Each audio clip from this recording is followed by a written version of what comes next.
Hello मित्रों, स्वागत है आपका हमारे YouTube चैनल बैचलर स्टडी में। और आज का वीडियो व्यंजन के ऊपर है।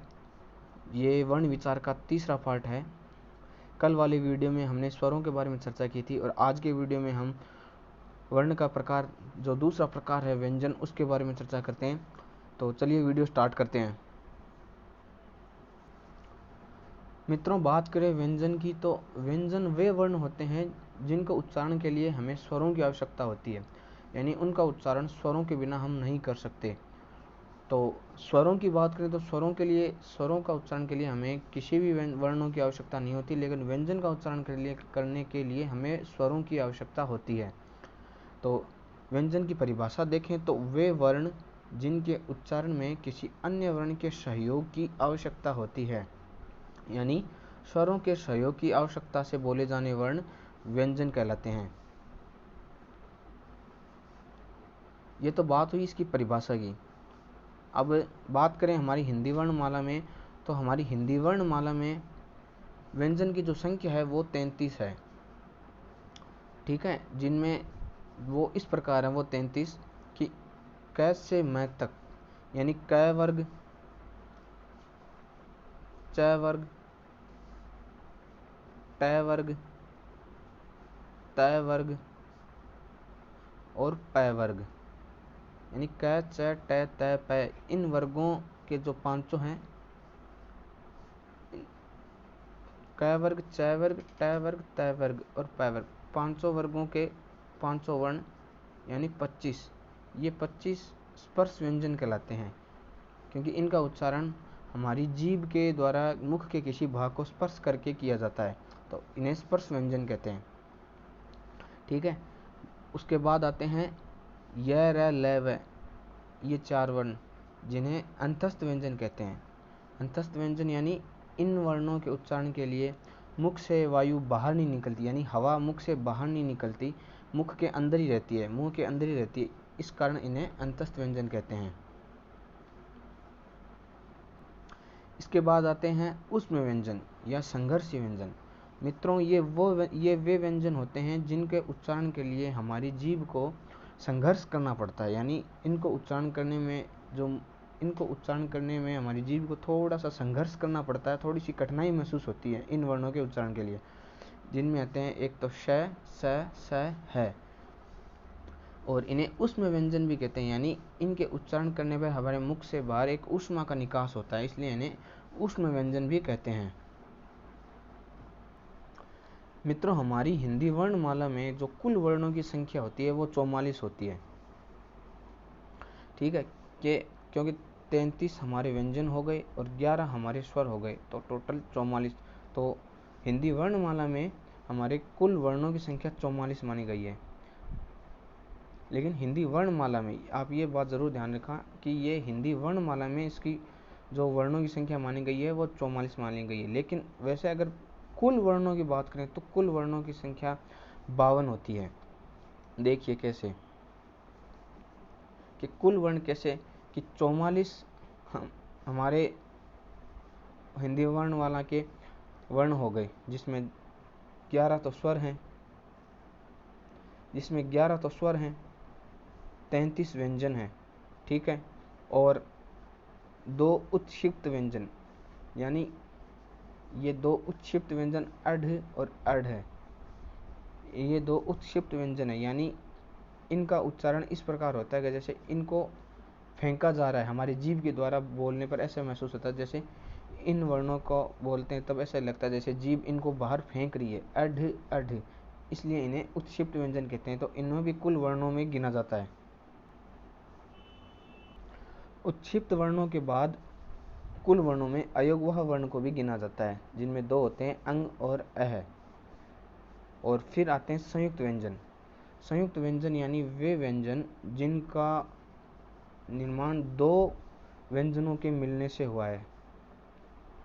ठीक है, जिनमें आते हैं ये 4, छ, त्र, ज्ञ, स्र, जिसमें छ का निर्माण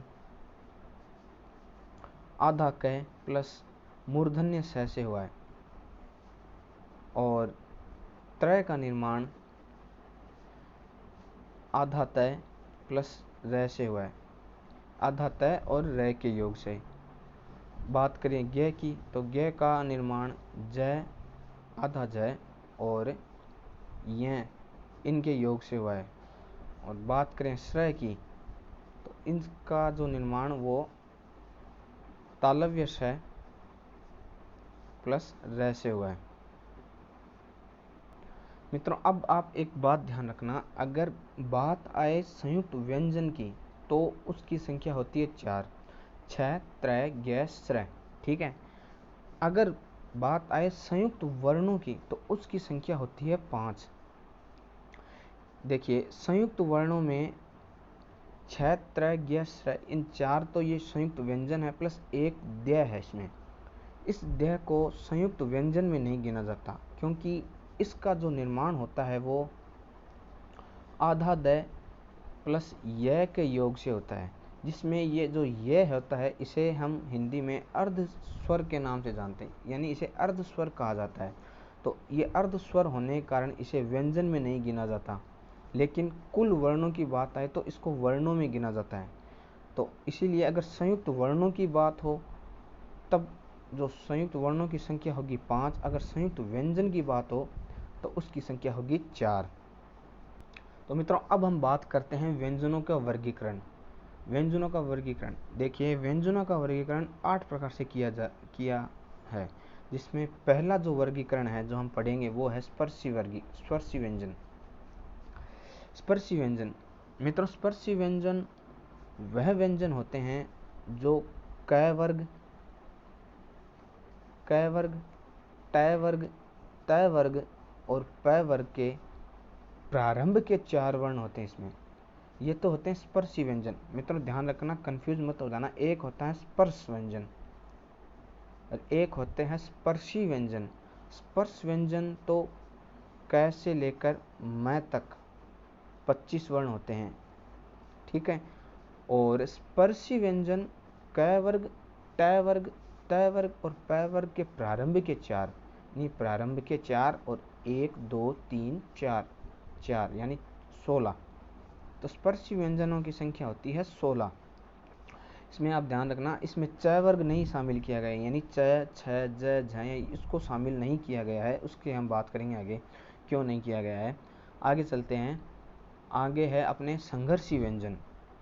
संघर्षी व्यंजन वे वर्ण होते हैं या वे व्यंजन होते हैं जिसका उच्चारण करने में हमारी जीवा को संघर्ष करना पड़ता है, यानी ऊष्मी व्यंजन भी कहते हैं इन्हें, कि इनके उच्चारण करने में हमें ऊष्मा का निकास करना, हमारे मुख से ऊष्मा का निकास होता है, इस कारण इन्हें संघर्षी व्यंजन कहते हैं। अब देखिए मित्रों, एक होता है स्पर्श संघर्षी, वो जो हमने पहले पढ़ा था। स्पर्शी व्यंजन में जो हमने क वर्ग, ट वर्ग और त वर्ग और प वर्ग इनके प्रारंभिक 4 वर्णों को हमने पढ़ा था, जो 16 थे कुल। उनमें च वर्ग नहीं था। क्यों? क्योंकि च वर्ग को अलग से एक स्पर्श संघर्षी के नाम से जाना जाता है। स्पर्श संघर्षी में ये 4 वर्ण ही होते हैं, च, छ, ज, झ, जिन्हें हम स्पर्श संघर्षी वर्ण कहते हैं या स्पर्श संघर्षी व्यंजन। बात करें अगली तो नासिक्य व्यंजन। नासिक्य व्यंजन वे व्यंजन होते हैं जो मतलब प्रत्येक वर्ग, क वर्ग, च वर्ग, ट वर्ग, त वर्ग और प वर्ग के जो अंतिम व्यंजन होता है, अंतिम वर्ण, वह नासिक्य व्यंजन होता है। जैसे क वर्ग का अंग, च वर्ग का य और ट वर्ग का अण और त वर्ग का न और प वर्ग का मैं, यानी अंतिम जो वर्ण होते हैं, अंतिम वर्णों को नासिक्य व्यंजन या नासिक्य वर्ण कहते हैं। अब बात करें अगले की, वो है उत्क्षिप्त व्यंजन। इसमें जो हम पढ़ चुके हैं, इसमें ड या अढ़ या अढ़ ये 2 ही वर्ण आते हैं उत्क्षिप्त में। उत्क्षिप्त यानी फेंका हुआ, इसका अर्थ होता है फेंका हुआ, यानी इसका उच्चारण करने में हमारी जीवा को ऐसे महसूस होता है कि जैसे हम इनको बाहर फेंक रहे हैं। अब मित्रों बात करें प्रकंपित वर्ण की, जो होता है सिर्फ र।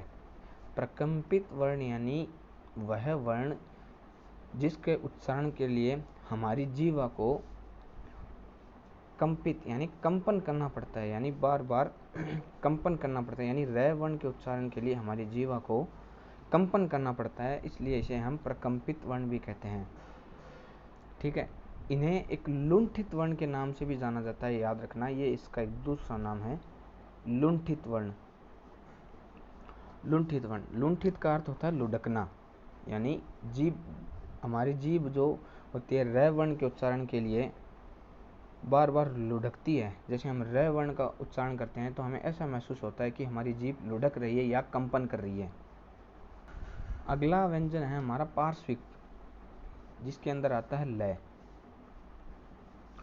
मित्रों, लय का उच्चारण करने के लिए हमारी जीभ है जो मसूड़ों को छूती है, यानी मसूड़ों को छूती है, उसके और उसके आसपास से हमारी हवा मतलब मुख से हवा निकलती है। लय के उच्चारण करते हैं तब, तो लय का जो उच्चारण करते हैं, जैसे अगर ये हमारे मसूड़े हुए तो हमारी जीभ इन मसूड़ों को छूती है और हवा इसके पास से निकलती है, यानी आस पास से, अगल बगल से जो हवा निकलती है यानी पास से निकलती है, इसलिए इसे हम पार्श्विक व्यंजन कहते हैं, लय। अगला जो हमारा वर्ण है वो है संघर्षहीन, जिसे हम कहते हैं वो है य व। ये दो वर्ण है जिसे हम संघर्षहीन कहते हैं। संघर्षहीन यानी इनको उच्चारण, इन दो व्यंजन या वर्णों के उच्चारण करने के लिए हमें संघर्ष नहीं करना पड़ता, इसलिए इनसे हम संघर्षहीन कहते हैं। क्योंकि इनके मुख से हम, जैसे हम पहले भी पढ़ चुके हैं, जो अंतस्थ हमारे जो व्यंजन होते हैं य, र, ल, व, इनके उच्चारण में हमारे मुख से हवा नहीं निकलती बाहर, मतलब मुख के अंदर ही रहती है, यानी हमें संघर्ष नहीं करना पड़ता। सिर्फ इन दो को ही संघर्षहीन कहते हैं। ल और र ये तो पार्श्विक में आ गया और र प्रकंपित में आ गया, तो इन दो को संघर्षहीन कहते हैं। ठीक है, और इन सभी को मिला दें तो ये अंतस्थ व्यंजन हो जाएंगे, य, व, ल, र। चलिए मित्रों, एक बार इनका रिवीजन कर लेते हैं जल्दी जल्दी। व्यंजन यानी वे वर्ण जिनके उच्चारण के लिए हमें स्वरों की सहयोग की आवश्यकता होती है, वह व्यंजन होते हैं। ठीक है, और हमारी हिंदी वर्णमाला में 33 व्यंजन माने गए हैं और 11 हमारे स्वर हो गए, कुल 44 वर्ण हो गए। ठीक है, जिनमें 33 व्यंजन में क से म तक के जो वर्ण हैं, जो व्यंजन हैं, उन्हें हम स्पर्श व्यंजन कहते हैं, क्योंकि जीवा किसी न किसी भाग को स्पर्श करते हुए उसका उच्चारण करती है, तो इन्हें स्पर्श व्यंजन कहते हैं। और यह, र, ल, व, इनके उच्चारण में हमारे मुख से वायु बाहर नहीं निकलती, हवा बाहर नहीं निकलती, अंदर ही रहती है, इसलिए इन्हें अंतस्थ व्यंजन कहते हैं।